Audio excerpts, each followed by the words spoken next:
వంశీ గారు 2 సార్లు ఎమ్మెల్యేగా ఎలక్ట్ అయ్యి మాకు ఓన్గా మా అరుణ మెమోరియల్ ట్రస్ట్లో మా సొంత డబ్బుతో అన్ని కోట్లు ఖర్చు పెట్టి మేము సర్వీస్ చేస్తుంటే ఈరోజు జస్ట్ 20,000 కోసం ఆ కంప్లైనెంట్ సత్యవర్ధన్ అనే అతన్ని మేము ఎక్స్టార్షన్ చేసాము అని పెట్టారు. అది ఎంతవరకు నమ్మశక్యం అనేది నాకు అర్థం కావట్లేదు. జస్ట్ 20,000 కోసం అలా ఆ కేసు చాలా ఇదిగా ఫ్యాబ్రికేట్ చేస్తూ ఉన్నారు. ఆ అబ్బాయి మీద ప్రెషర్ తీసుకొచ్చి మనము 20,000 కోసం ఆ అబ్బాయిని అబ్డక్ట్ చేశామని అలా చాలా డిఫరెంట్గా ఫాల్స్ అలిగేషన్స్తో ఫ్యాబ్రికేట్ చేసేస్తూ ఉన్నారు.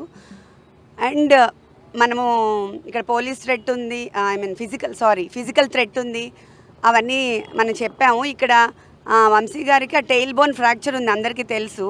కొన్ని బ్రీదింగ్ ఇష్యూస్ అవన్నీ ఉన్నాయి. అయినా ఆయన్ని పనిష్మెంట్ సెల్ లాగా 22 hours ఒక రూమ్లో పెట్టేసి ఎవరు రాకుండా ఎవరితో కాంటాక్ట్ లేకుండా అలా చేస్తున్నారు. ఇప్పుడు ఆయనకి బ్రీదింగ్ ఇష్యూ ఉంది, టెయిల్ బోన్ ఫ్రాక్చర్ అయింది, కింద పడుకోలేరు. బట్ కావాలనే వాళ్ళు ఇట్లా పనిష్మెంట్ సెల్లో పెట్టి చాలా ఫిజికల్గా they are making him suffer అన్నమాట.